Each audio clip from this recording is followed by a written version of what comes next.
Families on food stamps will see more aid this month than first expected.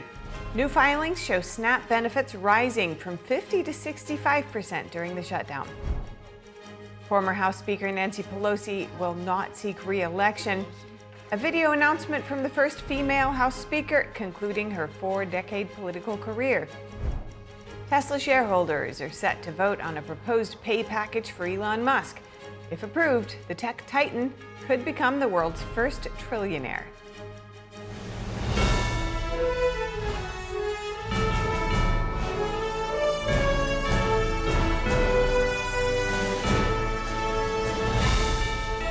This is NTD News Today, live from our global headquarters in New York City. Today is Thursday, November 6th. I'm Stephanie Cox. Former House Speaker Nancy Pelosi will not run for re-election in the 2026 midterms. She'll retire after her current term ends in January 2027. I have truly loved serving as your voice in Congress, and I've always honored the Song of St. Francis. Lord, make me an instrument of thy peace, the anthem of our city. That is why I want you, my fellow San Franciscans, to be the first to know. I will not be seeking re-election to Congress.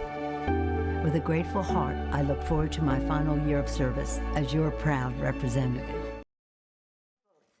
In a video message posted on X today, Pelosi asked San Francisco to continue leading the way with progress. She said there has been no greater honor than to represent the people of San Francisco. Pelosi was first elected in 1987. She served as the first female House Speaker from 2007 to 2011, and then from 2019 to 2023. She stepped down from Democratic leadership 3 years ago. Pelosi is now 85 years old.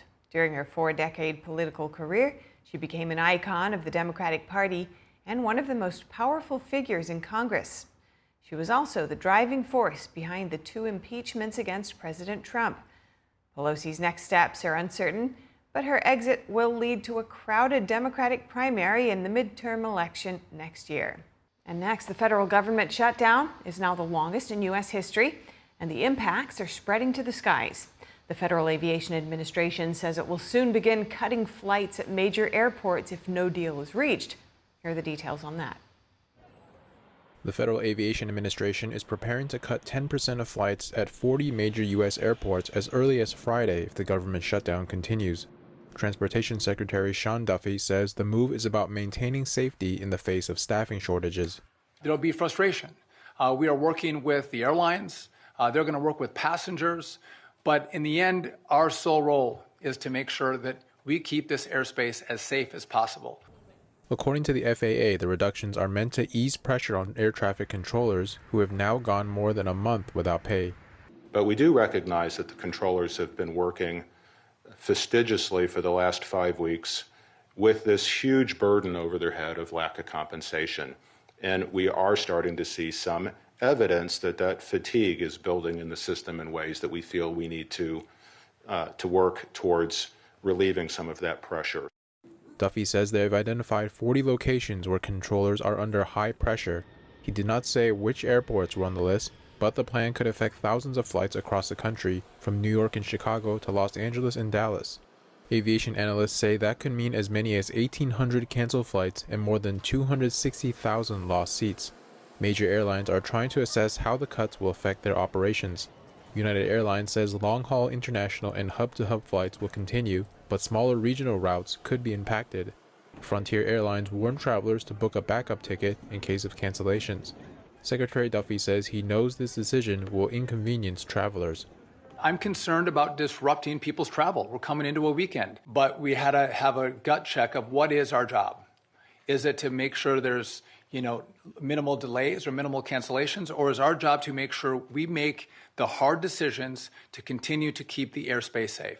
Tens of thousands of flights have been delayed since the shutdown began because of widespread air traffic control shortages.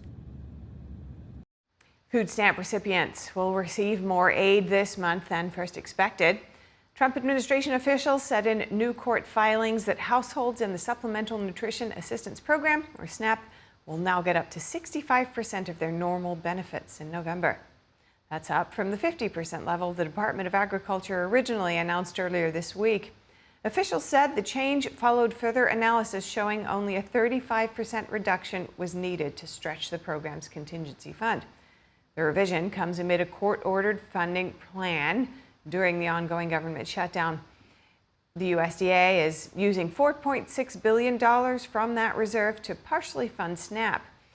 The program normally costs up to $9 billion a month.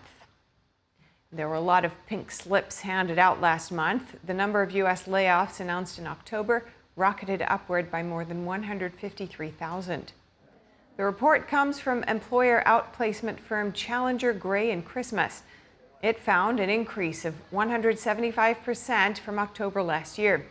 It's also the biggest jump in that month in more than 2 decades. The company notes what it calls disruptive technology, notably artificial intelligence, that's changing the employment landscape.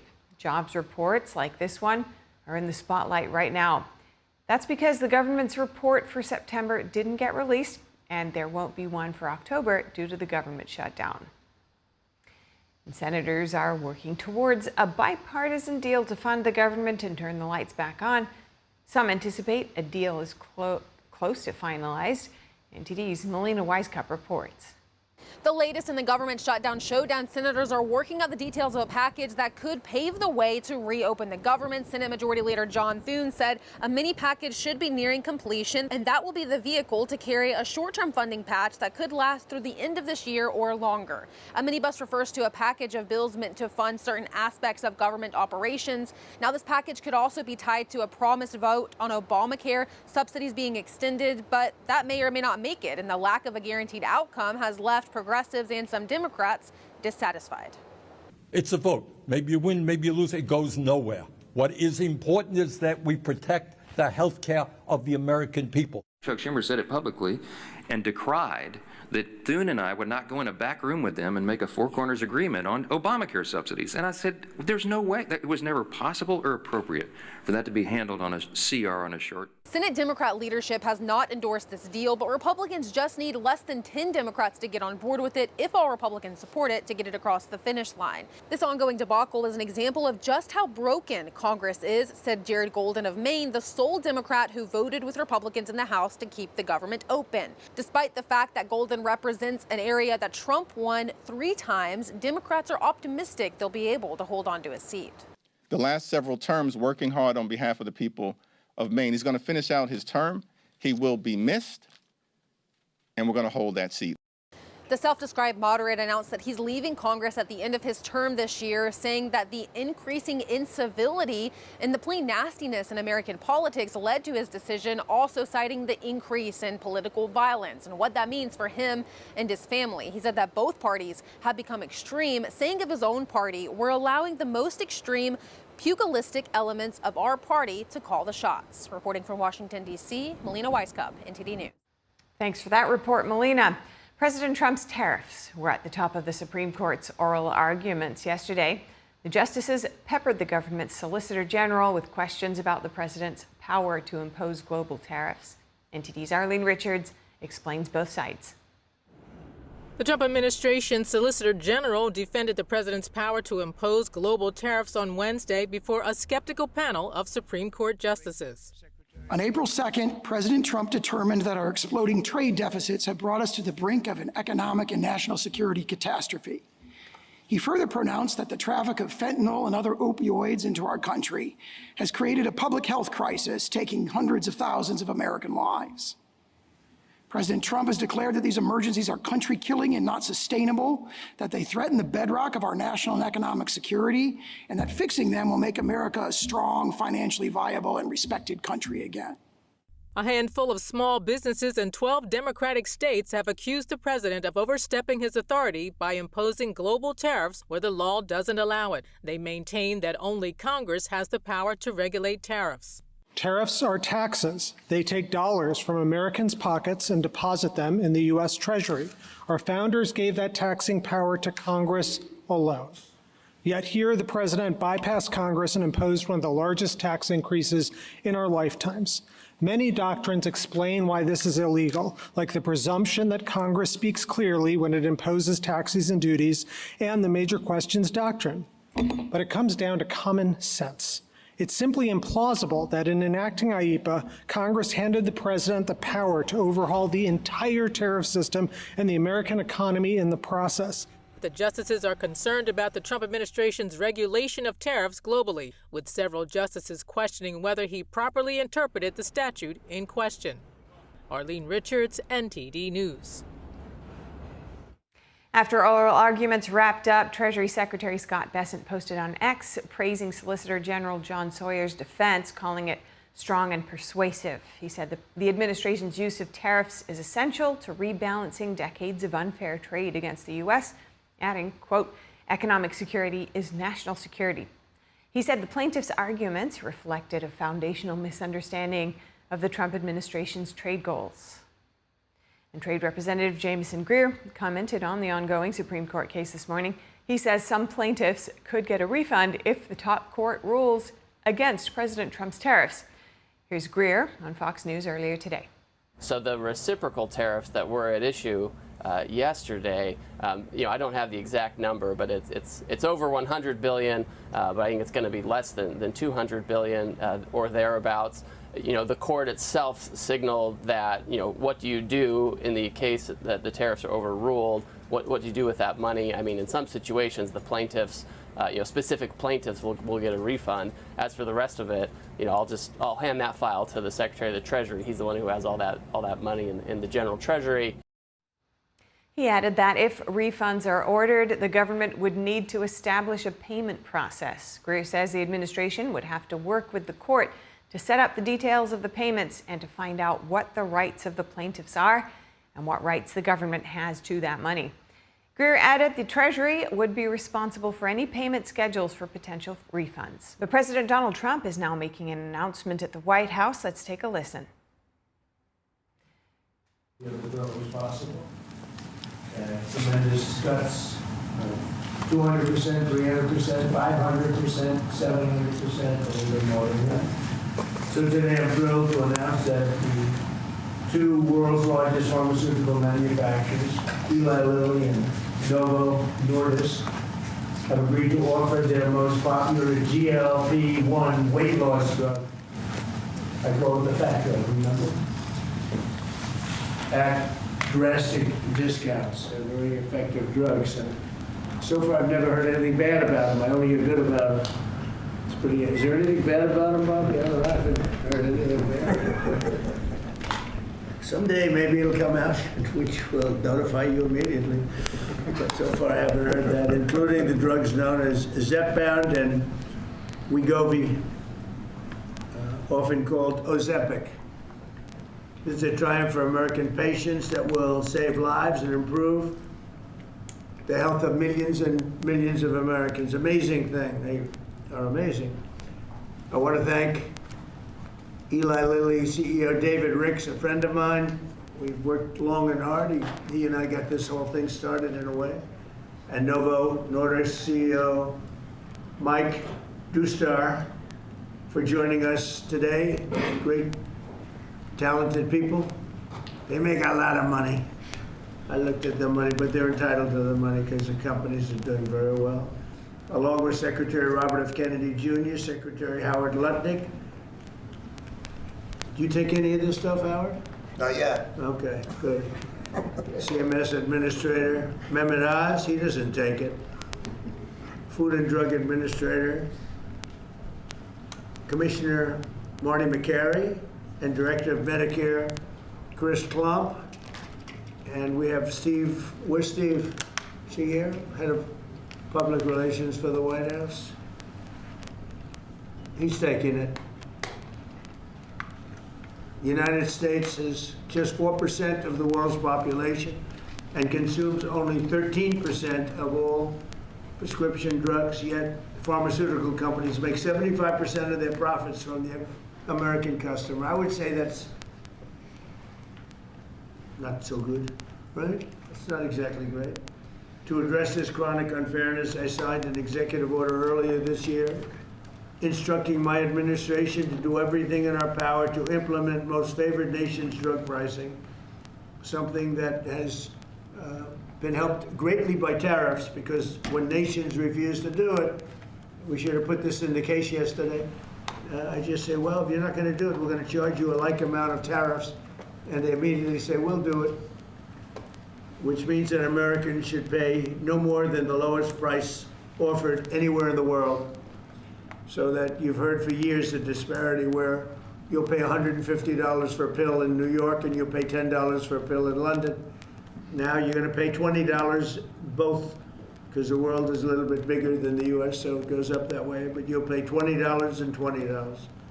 A tremendous advantage to our country after years of being abused by the world system. Already Pfizer, AstraZeneca, and EMD, Serrano, have agreed to drastically lower their prices for American patients. And today, Eli Lilly and Novo Nordisk are joining the phenomenal list of the most exciting announcements. I mean, nobody's ever had announcements like, and this has to do with other pharmaceutical products also.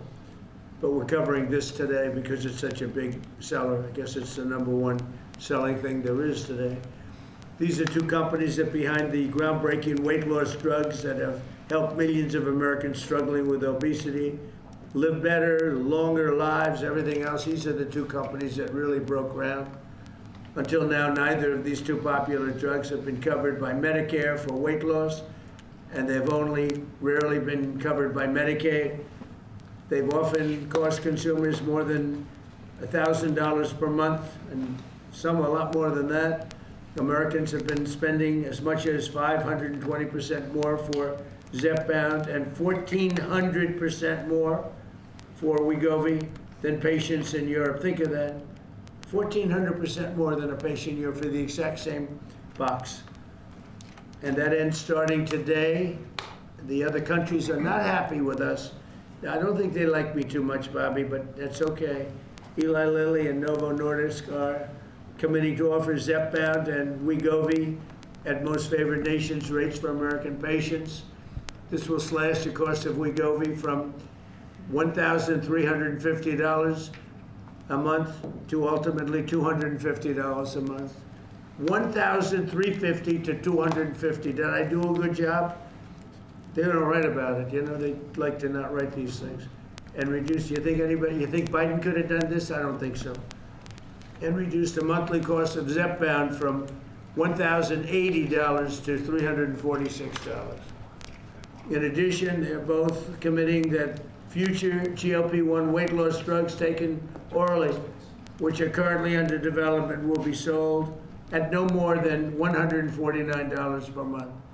It's a massive, think of that. You go from $1,300 to $149 a month. We anticipate these new versions will be coming out in a very short period of time.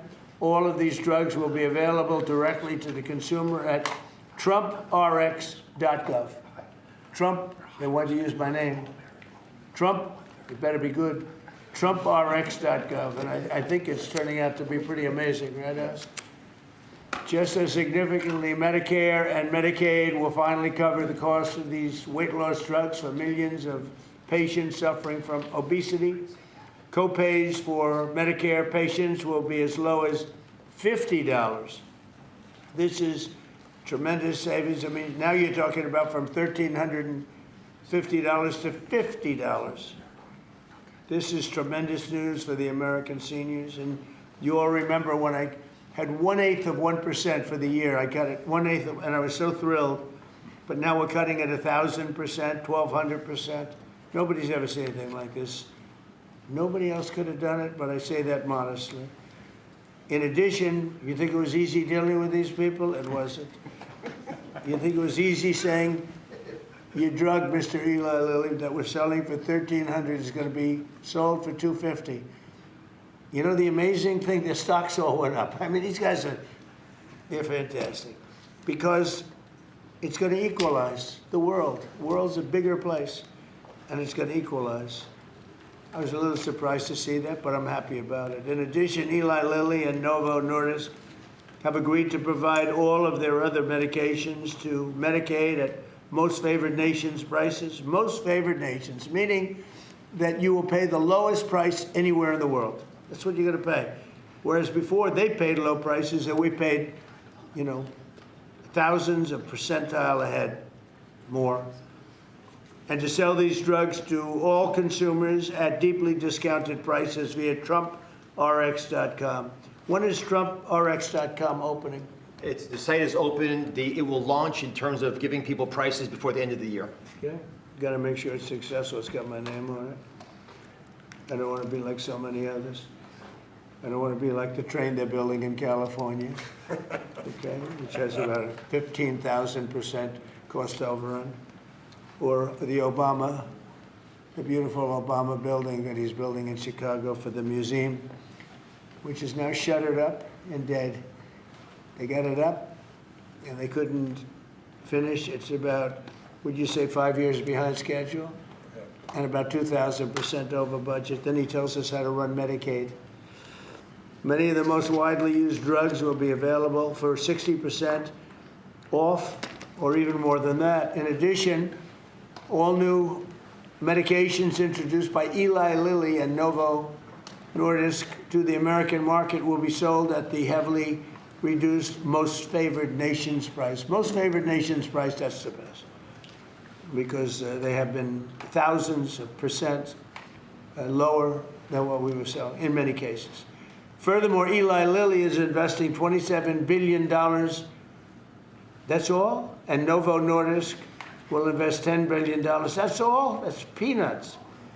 In the United States to reshore, do a big domestic manufacturing job in the facilities they're going to spend. So Eli Lilly spent $27 billion. Novo is spending $10 billion in the United States. So they're building new plant and equipment.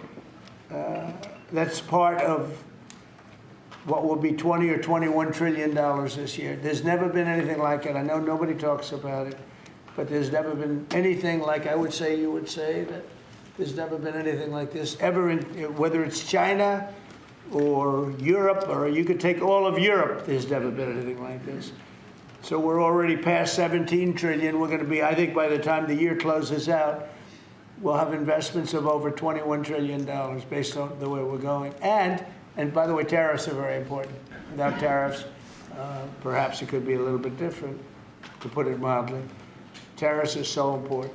The decision in the Supreme Court would be devastating to our country if we got a negative, devastating if we got a negative decision. But this is a great day for American health and health care and for all of American patients. These are things that are miracles to have this happen. And they're, we're bringing all our medicines, again, because of tariffs, we're bringing all our medicines. If you remember where during COVID, we made almost no medicine here. We had to go to China, we had to go to Ireland, we had to go to other places, UK, to get our medicine. We didn't make it here. Now we're making it, we'll soon be making it all here, again, because of tariffs. And my election, but because of tariffs, much more. For years, politicians have talked about making health care affordable, but my administration is actually doing it. Americans deserve the best health care in the world, and we're now getting the best health care at the lowest price. So I'd like to ask somebody who's doing a fantastic job, Secretary Kennedy, to say a few words, followed by Dr. Oz, Dr. Klump, and then Eli Lilly, CEO David Ricks, and Novo Nordisk CEO Mike Dustar. These are incredible stars in that business. Like Dustar is a big star. And I can tell you that David Ricks is one of the hottest people in the world in business, but the business that he's in is pharmaceutical. And the job he's done with Eli Lilly is incredible. Both of these gentlemen, they really are stars in the truest sense. And it's an honor to have you in the White House. And go to it, Bobby. This is NTD News Today, live from our global headquarters in New York City. Today is Thursday, November 6th. I'm Kevin Hogan. 7 New York City firefighters are recovering after a car explosion in the Bronx sent a massive fireball into the sky. The cause of yesterday's explosion is still unknown. Authorities say the blast happened around 7 p.m. near Westchester Avenue after a trash fire spread to several vehicles. Eyewitness video shows flames burning near a parked vehicle moments before the explosion. Fire Chief John Esposito says 5 firefighters suffered burns to their hands and faces, and 3 were admitted to the hospital with serious but non-life-threatening injuries.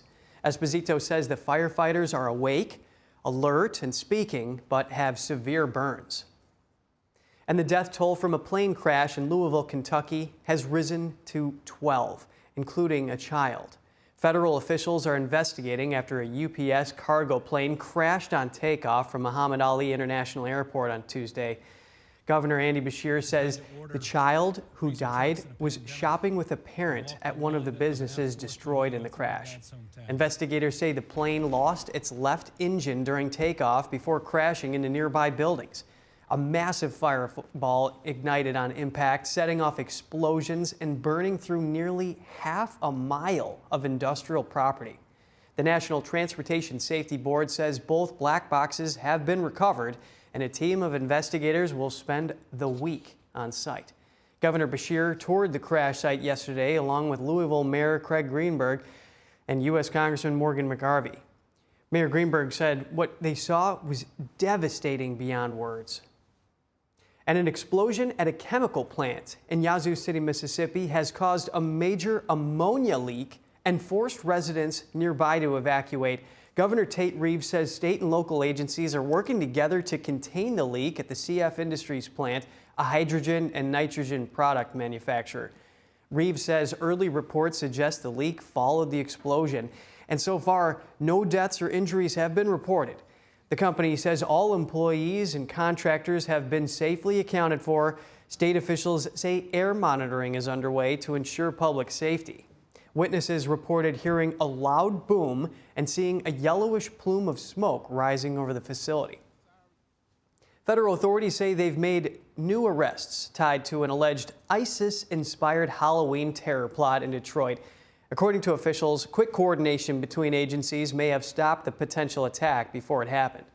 When Americans are threatened, we respond fast, focused, and together. The New Jersey DA's office said 2 suspects are 19 and from Montclair. A 3rd suspect from Washington State is also in custody. The FBI says a 4th suspect was arrested in Michigan. The agency says the suspects conspired to provide weapons and support to ISIS and plotted attacks on U.S. soil. Investigators say the suspects have discussed traveling overseas to join the ISIS terror group. Court documents describe encrypted chats, weapons training, and searches for crowded Halloween events as part of the plot. The FBI says its agents monitored the group for weeks before making arrests. And a federal judge yesterday ordered authorities to improve a Chicago area immigration facility. The move comes after a group of detainees sued, alleging they were being kept in inhumane conditions. It's not just that people are subjected to these inhumane conditions, it's that puts them in an inherently coercive situation where they are denied access to basic amenities. They're naturally want to get out of the facility, and at the same time, they're denied access to their lawyers. The order will be in effect for 14 days. It requires officials to provide detainees at an ICE facility in Broadview, Illinois, with a clean bedding mat, sufficient space to sleep, and some basic amenities. An attorney for plaintiffs celebrated the order for improving the conditions of the facility and preventing detainees from unknowingly signing away their rights. Turning point came to Auburn University yesterday. Senator Tommy Tuberville, Eric and Laura Trump, and political commentator Benny Johnson were the key speakers. And one unexpected visitor phoned in. Take a look. Charlie and Erica, these are 2 incredible people. And Eric, I've spoken to her often. She's just a spectacular person. And she's going to start where Charlie left off. And we should never allow this to happen. One of the greatest people we've ever known and was so responsible for our win. And we love Charlie's looking down on us right now, all of us. And Erica, you're there someplace and you just take care of yourself. We're with you all the way. One thing about Charlie, he was waking up millions of young people at a time.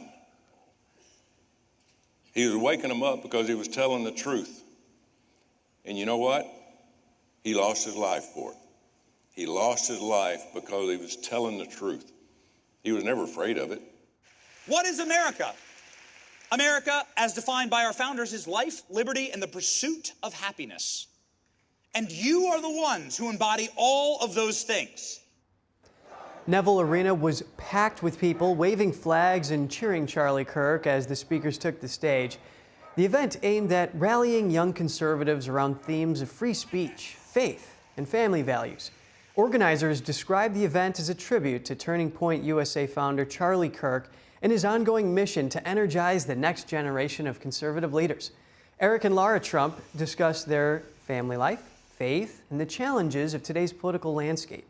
The evening wrapped up with a student Q&A covering topics such as Israel, free speech, and pro-life issues.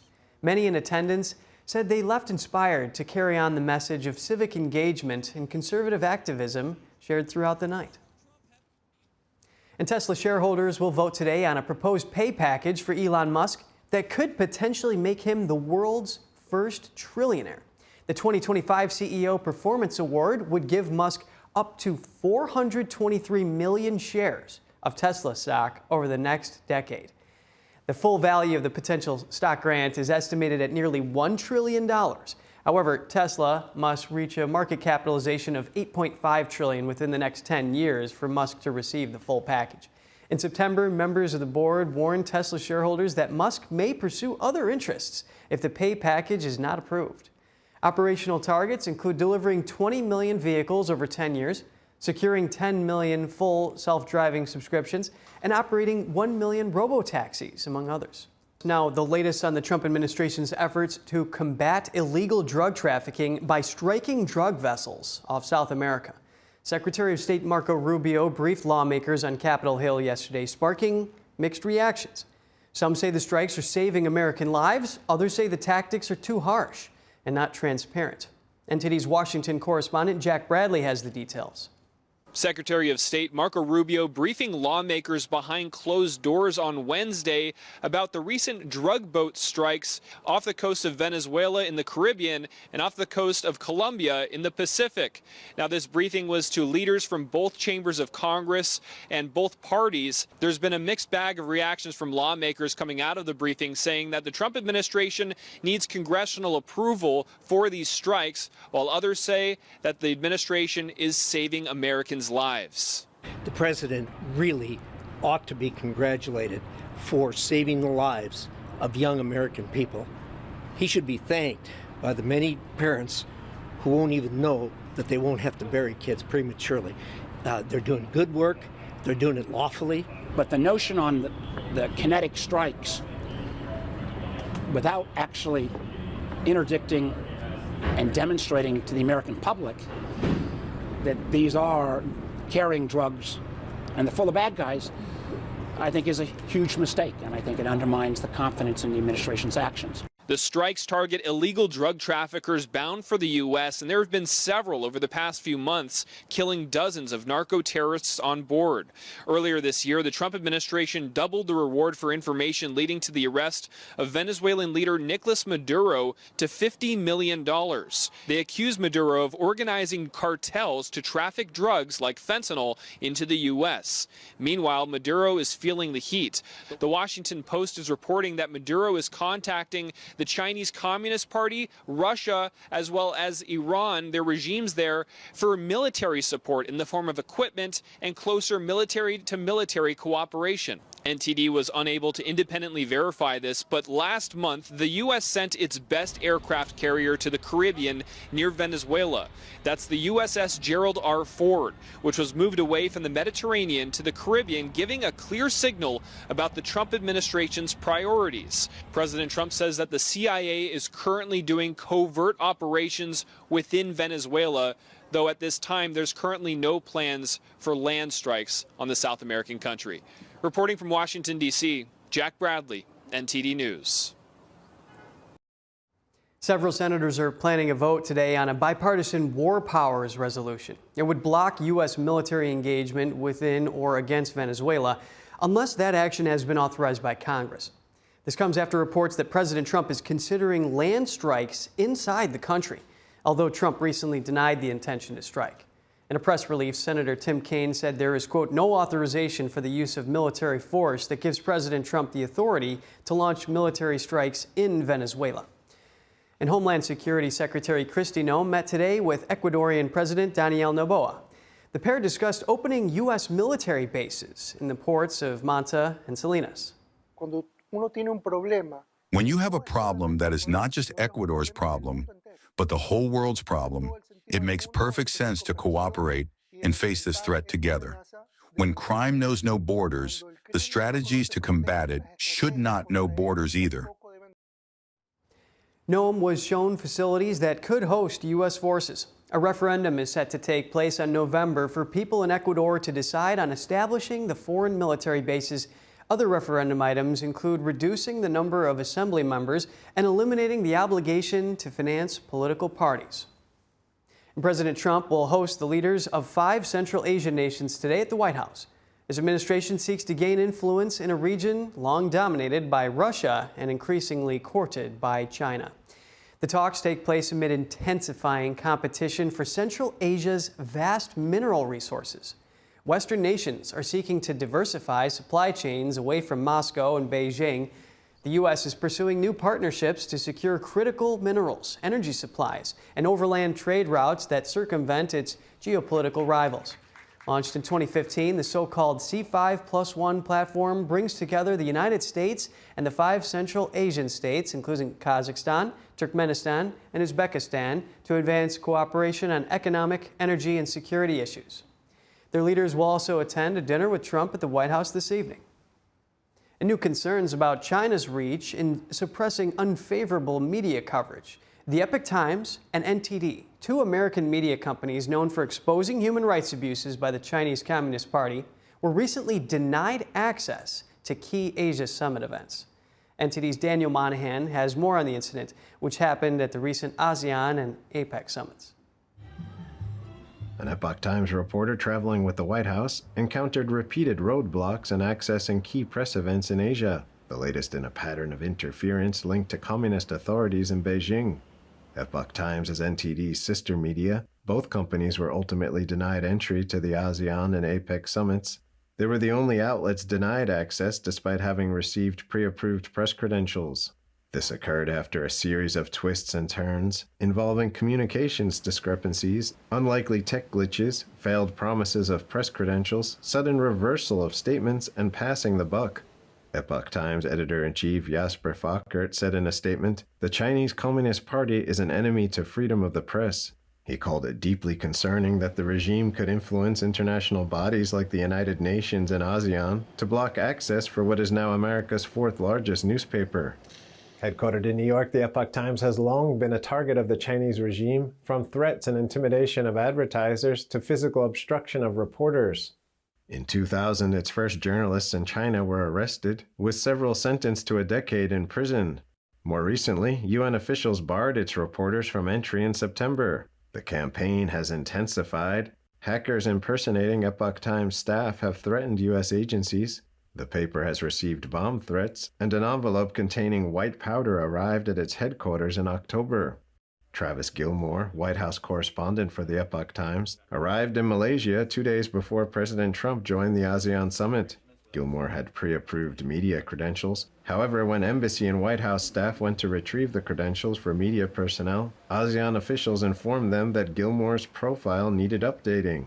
Repeatedly, Gilmore said he found himself in the same cycle, being told to come back and pick up the press pass later, only to find nothing when he returned. On October 26th, the ASEAN staff told Gilmore he got a pass approval, but the credentials never materialized.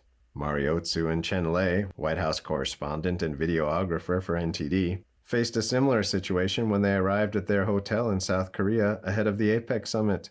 Inside the hotel, a reserved media table at the press filing center bore the NTD logo, but APEC staff members restricted their access and stated they didn't have the pair's credentials. The media liaison team blamed a mix-up for what happened and told O2 they had found her media pass, only to walk back the statement within minutes, saying the earlier message was sent in error. Neither APEC nor ASEAN returned the Epoch Times request for comment on the article about the incidents. Daniel Monahan, NTD News. Computer chip maker Nexperia warned customers it cannot guarantee the quality of products made in China after October 13th. The Dutch company said its entities in China have stopped operating within the corporate governance framework and are ignoring instructions from global management. Here are the details. Dutch chip company Nexperia expects to resolve a crisis over control of the company. But it also warned customers Thursday it couldn't guarantee products made in China after October 13th were authentic or meet quality standards. The statement further said facilities in other countries are operating as normal. The Dutch government seized control of Nexperia in late September, citing lapses in governance. Chinese authorities then blocked exports of its products just days later from October 4th. That led to a shortage of Nexperia chips widely used by car makers. Nexperia welcomed news that it won't be subject to US export restrictions for 1 year under a US-China agreement. China has also said it will allow exports on a case-by-case basis. Nexperia's Chinese parent firm Wingtech is subject to US restrictions. While Wingtech founder Zhang Shejiang was suspended from his role as Nexperia CEO by a Dutch court in October.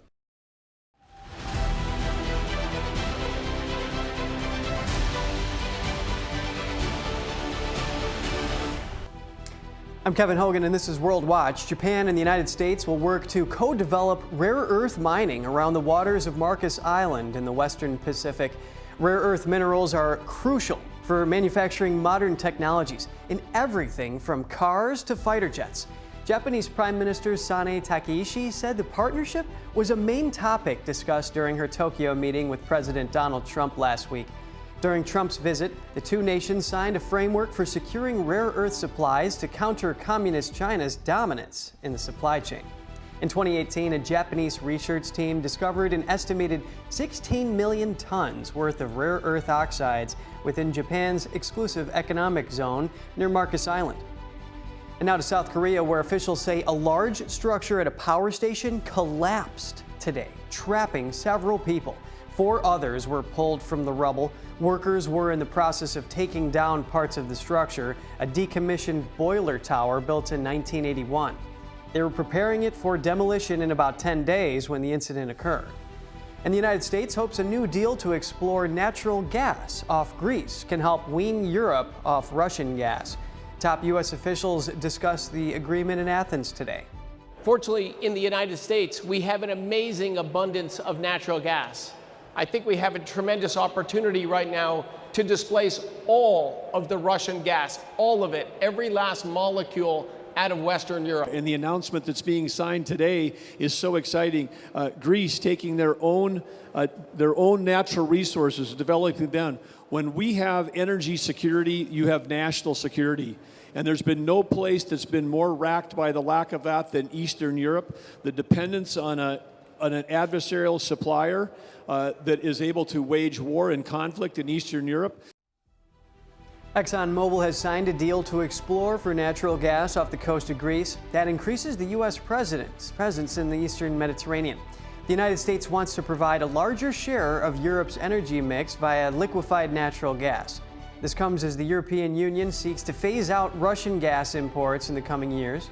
Energy ministers also discussed in Greece today how to use a newly upgraded pipeline network to better supply war-torn Ukraine.